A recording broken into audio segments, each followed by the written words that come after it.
Es grato y agradable tener estos medios de comunicación para poder comunicarles a ustedes todas las inquietudes que han venido surgiendo a través de la vía internet. Por medio de correos electrónicos, mucha gente de muchas partes del mundo nos han escrito sobre inquietudes bíblicas. Hoy con ustedes, Lina María Montoya, acompañada con una excelente persona que conoce y sabe indudablemente sobre las inquietudes bíblicas, teología, tiene un amplio conocimiento bíblico. Julio Arcila. Lina, muchas gracias por invitarme a este programa que yo sé que le da la vuelta al mundo y eso me hace tan feliz porque es la manera pues como que de globalizar el evangelio. Siempre soñé que una inquietud que pudiéramos tener en este continente pudiéramos darle claridad para todos. Así es, Julio. Una de las preguntas que nos han hecho a través de vía correo electrónico es, nos preguntan qué hacer cuando hay presencia espiritual, qué hacer cuando hay una presencia espiritual. Maligna, me imagino. Sí, claro. Aclaremos eso, ¿sabes por qué? Porque es que la presencia espiritual de Dios, con esa, sino que disfrutarla y gozar. ¿Qué es una presencia espiritual maligna? Y empecemos dando claridad frente a ese punto. Y es que un espíritu impuro, en Efesios 6, capítulo 6, versículos 12, dice que nuestra lucha no es contra cuerpos de sangre y carne, sino contra fuerzas del mal. Es que las fuerzas del mal existen y hay quienes las invocan.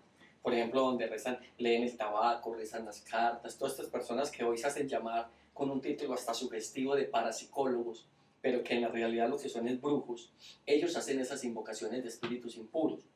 Entonces, ¿qué es lo que sucede ahí? Que cuando una persona invoca un espíritu impuro, esa presencia llega a una casa, llega a un negocio, llega a un carro. Entonces, ¿qué hacen las personas? Se asustan, huyen de esas casas, de esos negocios y todo eso. Pero ¿qué es lo que realmente hay que hacer?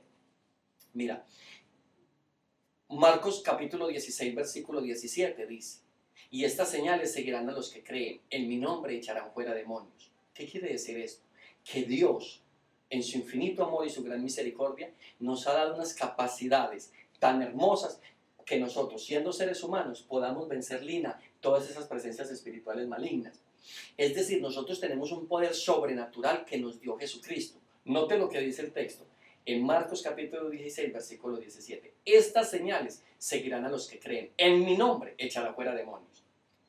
Entonces, en el nombre de Jesús, si vos me decís, Lina, que hay una presencia espiritual en tu negocio, en tu casa, lo que yo voy es armado con esa palabra de Dios, porque Efesios 6, 17 dice que la palabra de Dios es la espada del Espíritu.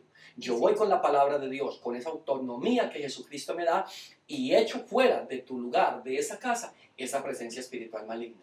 Ya luego oramos, ungimos con aceite, que es símbolo del Espíritu Santo, y esa casa, esa propiedad, ese carro, que antes le decían está salado porque hay una presencia espiritual, ahora queda completamente libre de esas fuerzas negativas. Así, de esa forma se combate. Ahora, si usted no sabe hacerlo, si usted no tiene la fe, si no conoce los textos bíblicos, hágase acompañar de un sacerdote, de un pastor, de una persona espiritual que tenga la capacidad y la fe suficiente para combatir esas presencias malignas. Así es, Julio. Interesante la respuesta que nos da. En Filipinas celebran el Día del Muerto y hay una pregunta exclusivamente de Filipinas. Nos llegó un correo preguntándonos acerca de los muertos. Eso es como celebran el Día de los Muertos en diciembre, o no recuerdo bien la fecha. Nos preguntan que si los muertos traen transferencia espiritual. Ya.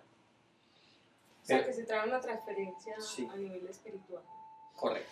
Mira lo que va a pasar. Es que no solamente en Filipinas, recordemos que nuestra Iglesia Católica tiene asidero en todas las partes del mundo. Nosotros somos 1.300 millones de católicos, ¿cierto? ¿Y qué es lo que pasa aquí? Que nosotros también festejamos el 1 de noviembre la fiesta de los muertos, ¿cierto? Esa fiesta de los muertos tiene un origen, y es una fiesta pagana. Es una fiesta muy tremenda. Aquí tendríamos que adentrarnos a hablar de la historia y por qué esas personas o por qué la iglesia aceptó en un momento determinado esa fiesta, que es invocar a los muertos en ese día.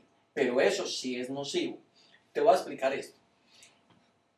En Marcos capítulo 5, versículos 1 al 20, aparece Jesús en un escenario dándole libertad a un hombre que tenía 2.000 espíritus impuros.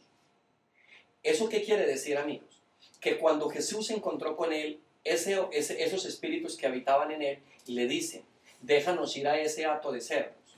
Y Jesús lo permitió para salvar la vida de un solo ser humano. No le importó el capital, lo que se perdiera. El caso es que salieron 2000 espíritus impuros.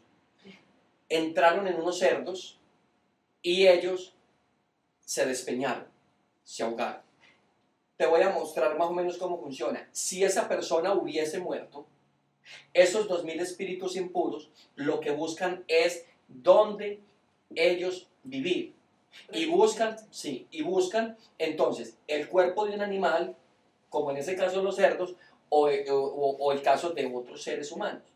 Por eso las idas al cementerio son complicaditas, porque en los cementerios, en los campos de paz, van a haber muchas fuerzas del mal, espíritus impuros, que buscan un canal, un medio de transporte para ellos vivir.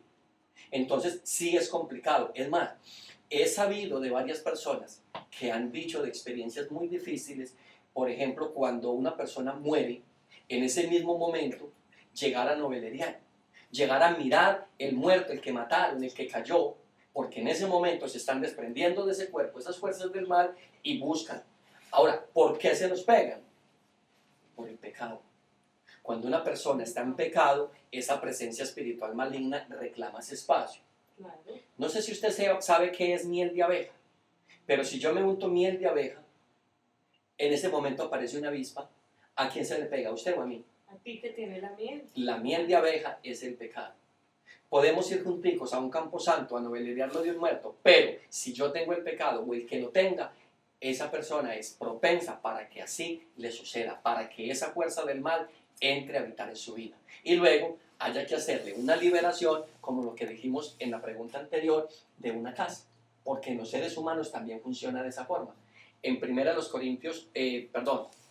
en Marcos capítulo 9, versículos 16 al 23, vas a ver a Jesús haciéndole una liberación a un niño que tenía una posición diabólica desde hacía mucho tiempo. Julio, muchas gracias por darnos estas dos respuestas tan interesantes.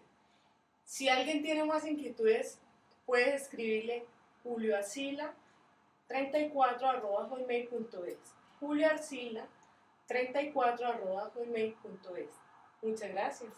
Y yo estaré feliz de estar nuevamente contigo, pero también con ustedes en el mundo entero. Que Dios los bendiga.